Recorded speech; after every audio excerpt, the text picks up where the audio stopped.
Mas aí, vamos lá, vamos falar do caso Flor... da Flor de Lis. Como é que foi? Você, conta aí pra gente, como é que você recebeu a notícia, como é que repercutiu, pressão política, como é que foi todo esse caso aí na tua vida aqui? Acho que projetou bastante você deve ter aparecido bastante na televisão. Aparecia. Talvez tenha sido a investigação de maior repercussão aí, né, midiática que eu já tenha participado. O crime ocorreu em 2019, né? A diretora da unidade era a doutora Bárbara Lomba, minha antecessora. Já tinha sido assistente comigo na época em que o Fábio Baruch era o titular. Então, ela assumiu no lugar dele. E o crime aconteceu no momento em que ela era titular. Uhum. As investigações tiveram início com ela. Ela conseguiu identificar dois filhos como autores e prendeu os dois. Foi uma investigação bem conduzida. E ela estava começando a investigar a outra banda da família que tinha participado do crime. Eles simularam um assalto, né? Eles simularam um latrocínio. Pessoal, situa só o pessoal que talvez não lembre da ocorrência, conta como é que foi Primeiro, tem que falar quem era Flor de Lis, né? Pastora, cantora, pastora evangélica, cantora. Deputada federal, né? Estava com um mandato eleitoral recente.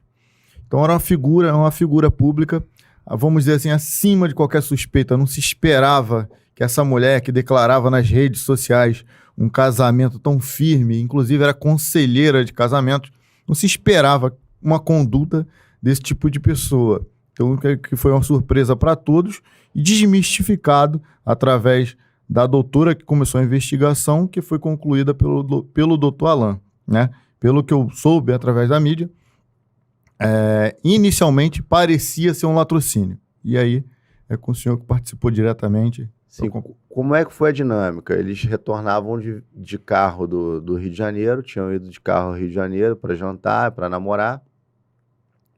Chegaram em casa, estacionaram o veículo já no interior da residência. Eles sobem para o quarto, ele desce para pegar alguma coisa no carro, já de roupa íntima, ele estava usando cueca, e é emboscado. Foram realizados vários disparos nele. E aí começa a investigação.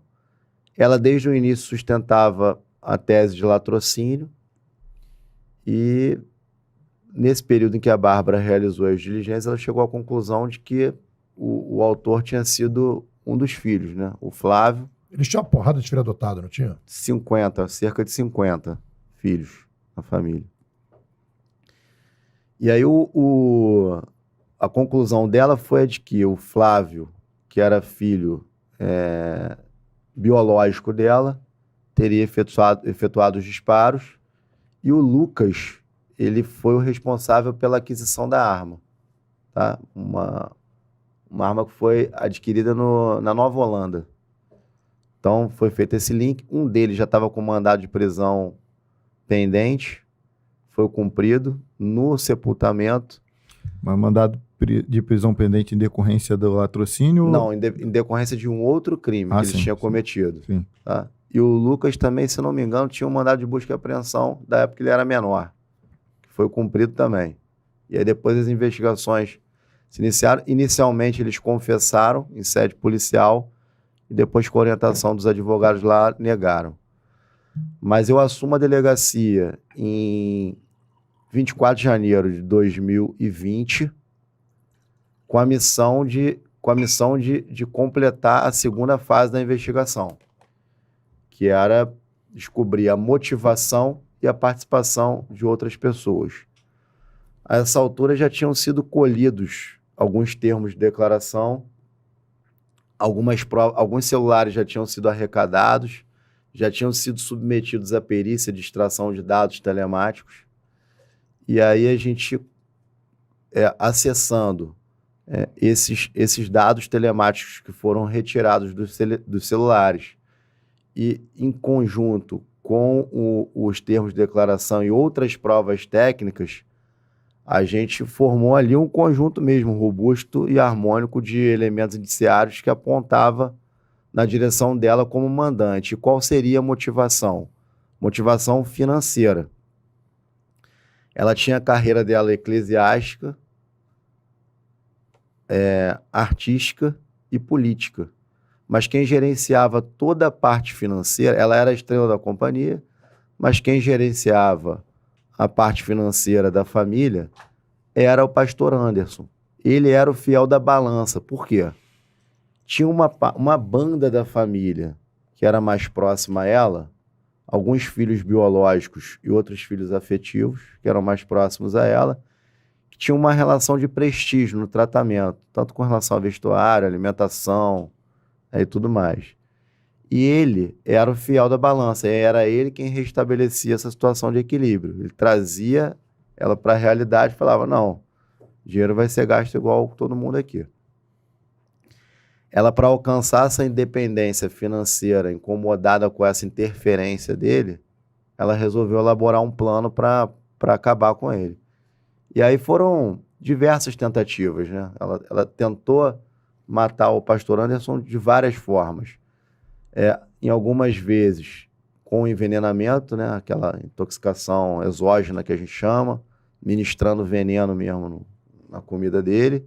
Ele foi internado algumas vezes, a gente submeteu esses boletins de atendimento médico à perícia dos legistas da Polícia Civil, e todos esses sintomas eram compatíveis com aquele veneno que elas procuravam em sites de busca, cianeto, arsênio, tudo mais, e tentou matar também com a contratação de pistoleiros, sempre com o pretexto de simular um latrocínio. Então, quando ela veio com essa ideia de latrocínio no dia do crime, e nós pesquisando toda a trama diabólica... Por que não deu certo com o pistoleiro? O pistoleiro não conseguiu executar ele?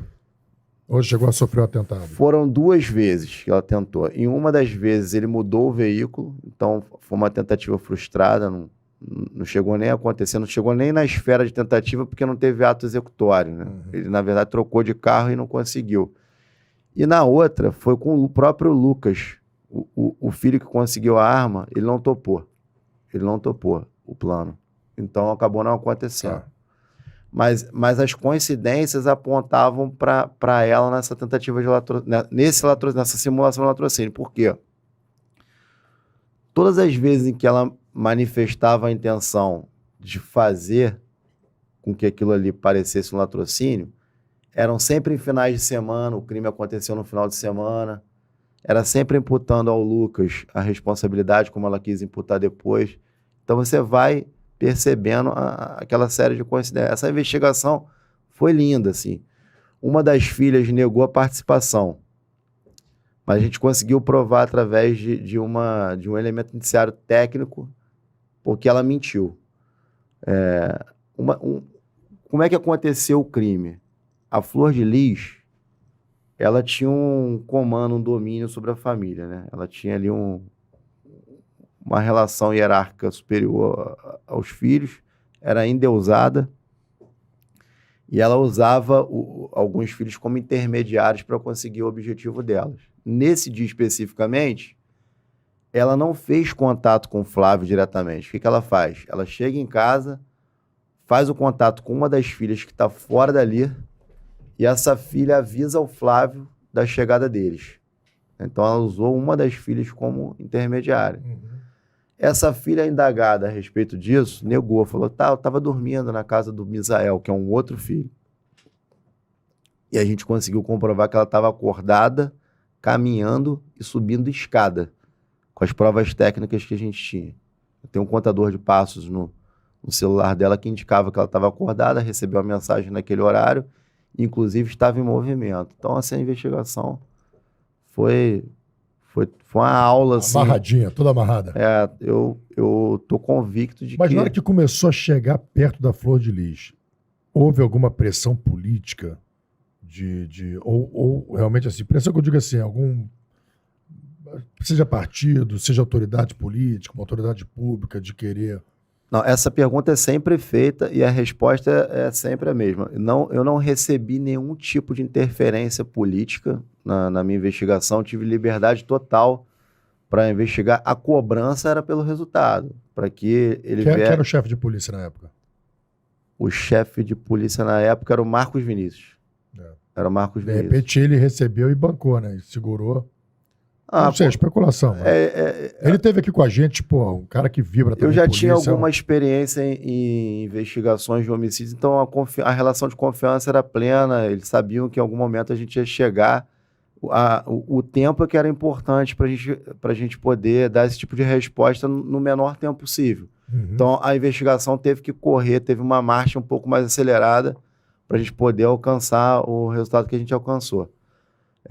Mas as investigações seguiram, né, para apurar a participação de outras pessoas, só que houve uma mudança na cúpula da chefia civil, então houve uma troca geral, e aí eu não pude conduzir os outros inquéritos.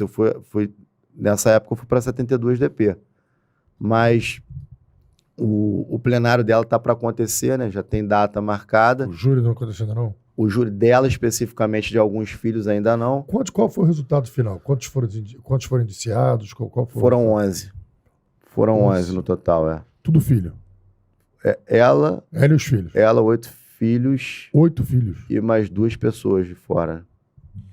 E quando foi chegando perto dela, com toda essa conotação, pastora evangélica, cantora, deputada, foi chegando perto dela, as investigações caminhavam na direção dela. Tu não teve um momento que tu falou assim, caraca, meu irmão, como é que pode isso?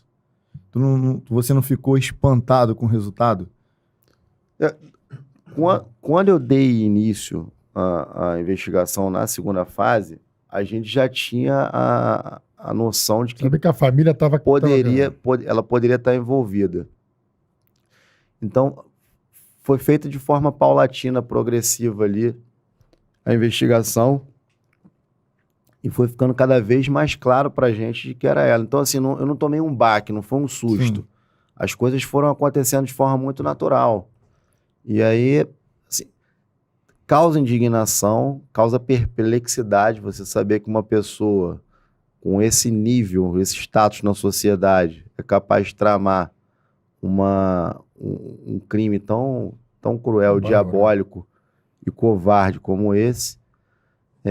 Mas a gente já sabia que ela estava envolvida. A gente... Não, e tudo que e diante de todas as bandeiras que ela levantava, da família, de Deus, de tudo, pô, eu e o Romulo, que somos evangélicos, pô, é uma coisa que atinge aquilo que a gente acredita, aquilo que a gente defende, porque assim, pessoas usam isso como arma depois para questionar a nossa fé, o nosso estilo de vida, as nossas opções. Você é evangélico, mas olha a flor de lixo. Pô, mas peraí. É verdade. Isso aí não tem nada a ver, entendeu? Você é a pessoa que fez a escolha dela. Isso não tem nada a ver com o caminho espiritual que você escolhe. Mas a coisa vai nesse caminho aí mesmo, Rafa.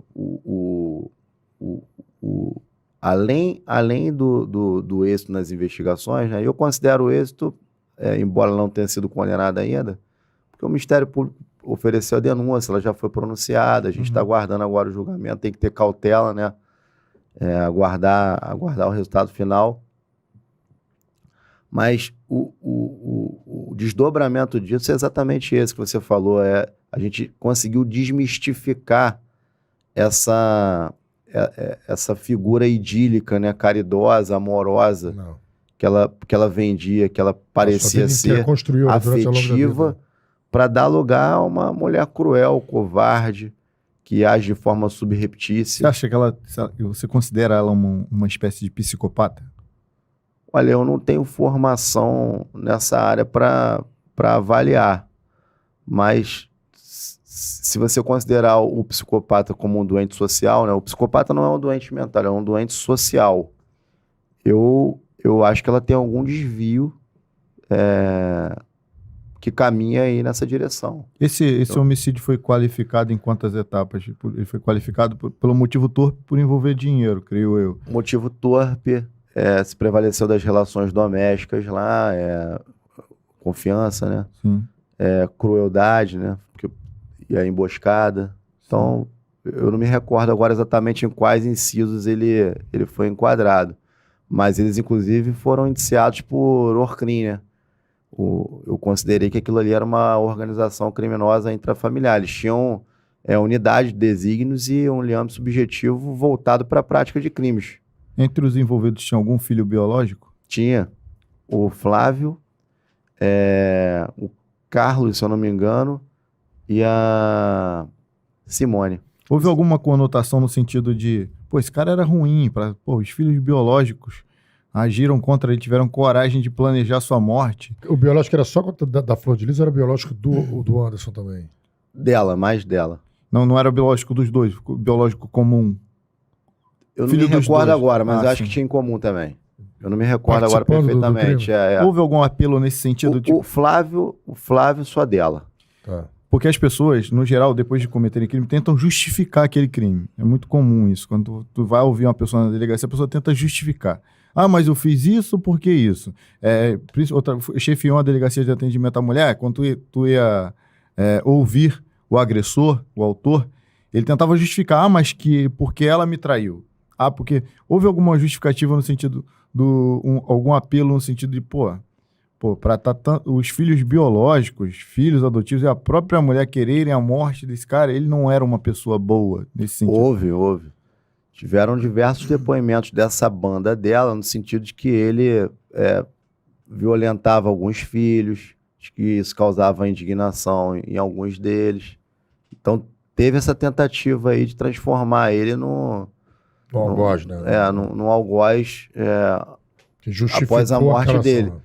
E aí o nosso questionamento era o seguinte, se ele era uma pessoa tão ruim para vocês que estão afirmando isso agora, por que não vieram em sede policial e não noticiaram esses fatos que vocês estão noticiando?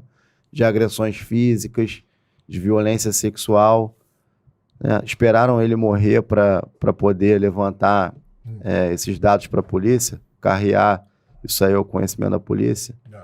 Então,